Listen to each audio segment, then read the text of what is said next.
بھی دوست نہیں ہے, کسی کو بھی میری پرواہ نہیں. آج میری سالگرہ ہے اور کوئی بھی میرا حال پوچھنے نہیں آیا. طوطا ایسے ہی سوچ رہا تھا کہ وہاں چڑیا آ جاتی ہے. طوطے بھیا, آپ یہاں بیٹھے ہوئے ہو اور میں کتنی دیر سے آپ کو ڈھونڈ رہی تھی.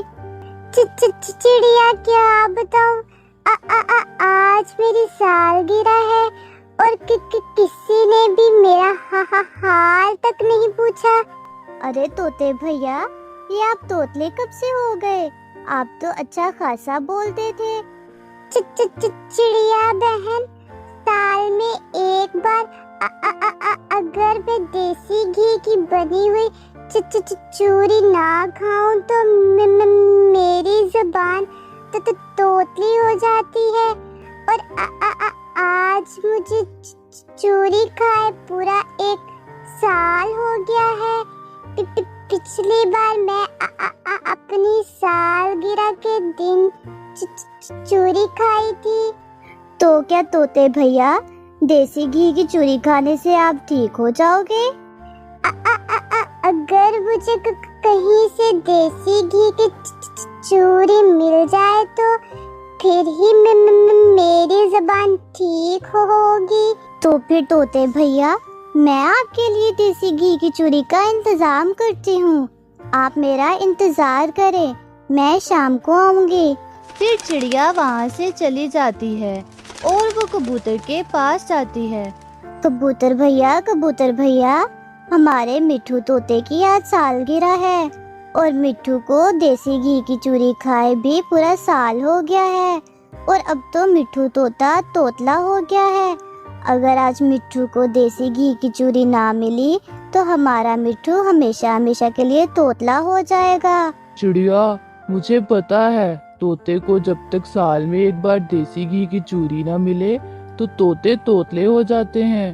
چلو ہم کہیں سے ایک روٹی ڈھونڈ کے لاتے ہیں اور مٹھو کو کھلاتے ہیں. لیکن ہمیں روٹی کہاں سے ملے گی؟ جنگل کے باہر گاؤں میں ایک تندور والا ہے, ہم اس کے پاس جاتے ہیں اور اسے ایک روٹی لیتے ہیں. پھر ایسے سوچتے ہوئے چڑیا اور کبوتر وہاں سے چلے جاتے ہیں. چڑیا بہن, آپ ادھر ہی بیٹھو, میں جاتا ہوں. یہ انسان کئی بار پرندوں پر بنا سوچے ہی حملہ کر دیتے ہیں, اس لیے ہم دونوں کا جانا ٹھیک نہیں. پھر کبوتر اس تندور والے کے پاس جاتا ہے. چھی, چل بھاگ کبوتر, چل بھاگ, چھی. پیارے انسان جی, ہمیں اپنے مٹھو طوطے کو چوری بنا کر دینی ہے اور اس کے لیے ہمیں ایک روٹی دے دیں. اللہ تعالیٰ آپ کا بہت بھلا کریں گے. روٹی تو روٹی لینے آیا ہے, لیکن میرے پاس تو گیہوں نہیں ہے. اگر تم مجھے گیہوں لا دو تو میں تمہیں روٹی بنا کے دے سکتا ہوں. پہلے گیہوں لاؤ پھر روٹی لے جانا. تو میں ابھی گیہوں لے کر آیا. پھر کبوتر چڑیا کے پاس آتا ہے اور اسے انسان کی ساری بات بتاتا ہے. کبوتر بھیا, یہ کون سا مشکل کام ہے؟ ہم کھیت سے گیہوں لا کر اس تندور والے کو دے دیتے ہیں اور پھر روٹی لے جائیں گے. وہ پھر سے اڑتے ہیں اور پھر گیہوں کے کھیت میں چلے جاتے ہیں. بتاؤ چڑیا, کیسے آئی ہو؟ کھیت جی, ہمیں ایک بالی گیہوں کی دے دیں. ہمیں وہ بالی تندور والے کو دے کر ایک روٹی لینی ہے. اگر آج مٹھو طوطے نے چوری نہ کھائی تو وہ ہمیشہ کے لیے طوطلا ہو جائے گا. یہ سن کر کھیت بہت دکھی ہو جاتا ہے. کیا ہوا کھیت جی, آپ دکھی کیوں ہو گئے ہو؟ کیا آپ ہمیں گیہوں کی ایک بالی نہیں دو گے؟ میں آپ کو گیہوں کی ایک بالی ضرور دیتا, لیکن ان بالیوں میں دانہ نہیں ہے, کیونکہ ابھی تک برسات نہیں ہوئی اور پانی نہ ملنے کی وجہ سے بالیاں سوکھ گئی ہیں. اگر آپ مجھے تھوڑا سا پانی لا دیں تو پھر ہی میں آپ کو دانے والی بالی دے سکتا ہوں. ہمیں اپنے مٹھو طوطے کو چوری دینے کے لیے جو بھی کرنا پڑے گا ہم کریں گے. ایسا کہتے ہوئے چڑیا اور کبوتر وہاں سے سیدھا ندی کے پاس آتے ہیں. وہ جیسے ہی ندی سے پانی لینے لگتے ہیں تو ندی ان سے کہتی ہے, رکو چڑیا اور کبوتر, پہلے میری بات سنو اور پھر میرا پانی پینا. بتائیں ندی جی, کیا بات ہے؟ دیکھو, इंसानों ने कैसे मेरे अंदर गंदगी और प्लास्टिक के बैग रख दिए हैं। आप मेरा पानी पीने से पहले मुझे अच्छे से साफ करें ताकि मैं दूसरों को अच्छा और साफ पानी दे सकूं।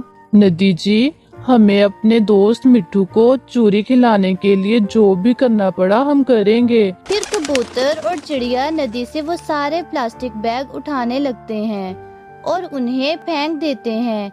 ऐसे नदी का पानी साफ हो जाता है। आपका बहुत बहुत शुक्रिया, आपने मुझे साफ किया। अब आप मेरा पानी ले सकते हैं। चिड़िया और कबूतर नदी से पानी लेते हैं और वापस गेहूं की तरफ आ जाते हैं। वहां जाकर वो पानी खेत में डाल देते हैं, जिससे गेहूं की बालियों में मोटे मोटे दाने लग जाते हैं। चिड़िया और कबूतर, आपने मुझे पानी दिया, अब आप जितनी बालियां चाहें ले जा सकते हैं। खेत जी, आप खुश रहो और हमेशा ऐसे ही दूसरों की मदद करते रहो। और आप भी। फिर कबूतर और चिड़िया गेहूं की बालियां लेकर वापस तंदूर वाले के पास आते हैं। ये ले इंसान जी, हम गेहूं की बालियां ले आए हैं और अब आप हमें गरम गरम एक रोटी बना दें ताकि हम अपने दोस्त मिट्टू की जुबान ठीक कर सकें। आप तो सच में बाली ले आए, मुझे लगा था आप ऐसा ना कर सकोगे। फिर इंसान उन्हें एक रोटी बना देता है। परिंदों, जाते जाते मुझे एक बात तो बताते जाओ। जी पूछिए। तोतला तो हुआ है तोता, लेकिन आपका क्या फायदा उसकी जुबान ठीक करने में? इंसान जी, हम सब परिंदे एक खानदान की तरह रहते हैं। हम दुख और सुख में एक दूसरे का साथ देते हैं। हम कोई भी काम किसी लालच में नहीं करते। क्या आप लोग मदद करने से पहले प्रजाति को नहीं देखते? नहीं इंसान जी, परिंदे तो परिंदे होते हैं, चाहे वो कौवा हो या तोता या कोई कबूतर। हम सब एक दूसरे का साथ देते हैं। फिर तो आप परिंदे हम इंसानों से बहुत अच्छे हो, क्योंकि हम तो बट गए हैं। ये कहते हुए इंसान की आंखों में पानी आ जाता है। फिर चिड़िया और कबूतर वहाँ से चले जाते हैं और उस इंसान को एक बड़ा सबक दे जाते हैं। कबूतर भैया, वो सामने माँ जी देसी घी बना रही हैं। अगर चूरी में देसी घी ना डाला तो फिर क्या मजा। वो दोनों बूढ़ी माँ जी के पास जाते हैं। माँ जी, हमें थोड़ा सा देसी घी तो दे दें। चिड़िया, आपका देसी घी से क्या काम? हमारे दोस्त मिट्टू की आज सालगिरह है। उसे आज अगर देसी घी की बनी हुई चूरी ना दी तो वो हमेशा हमेशा के लिए तोतला हो जाएगा। चूरी का नाम सुनकर वो माँ जी रोने लगती हैं। माँ जी, आप रोने क्यों लग गई? मेरा एक ही बेटा था, उसे भी देसी घी की चूरी बहुत पसंद थी। जालिमों ने मार दिया। लेकिन माँ जी, किसने मार दिया? उसके दोस्तों ने। वो इसलिए कि मेरा बेटा उनसे ज्यादा आगे निकल गया था और उनसे देखा ना गया। माँ जी, इतनी सी बात पर? हम इंसान से दूसरे की तरक्की कब देखी जाती है? हम हमेशा दूसरों को अपने से नीचे ही देखना पसंद करते हैं। अच्छा छोड़ो, मेरे पास शक्कर भी है, आप अपनी रोटी मुझे दो, मैं आपको देसी घी की चूरी बना कर देती हूँ। फिर चिड़िया बूढ़ी माँ जी को रोटी दे देती है और माँ जी उसमें देसी घी डालकर चूरी बना देती हैं, जिसे लेकर चिड़िया और कबूतर खुशी खुशी वापस हो लेते हैं। शाम भी होने वाली थी। कौवे और बुलबुल ने सारी तैयारी मुकम्मल कर ली थी और फिर मिट्ठू तोता भी आ जाता है। चिड़िया और कबूतर तोते को देसी घी की चूरी देते हैं। मिट्टू, अब जल्दी से चूरी खाओ और पहले की तरह बोलने लग जाओ। मुझे तो तुम्हारी आवाज सुनकर हंसी आ रही थी। ये सब देखकर तोता बहुत खुश होता है। फिर मिट्ठू तोता देसी घी की चूरी खाता है और उसका तोतलापन खत्म हो जाता है। सच ही कहते हैं, अगर अच्छे दोस्त हों तो जिंदगी आसान हो जाती है। मुझे फख्र है अपने दोस्तों पर जिन्होंने मेरे लिए इतना सब कुछ किया। फिर वो सब तोते की सालगिरह मनाने लगते हैं। इस कहानी से हमें ये सबक मिलता है कि अच्छे दोस्त भी नसीब वालों को मिलते हैं और अच्छे दोस्त अल्लाह ताला की रहमत होते हैं। और हम इंसानों को भी कुदरत की बनाई हुई चीज़ों की कदर करनी चाहिए और आपस में भी इत्तेफाक से रहना चाहिए। मुश्किल वक्त में एक दूसरे की मदद करनी चाहिए।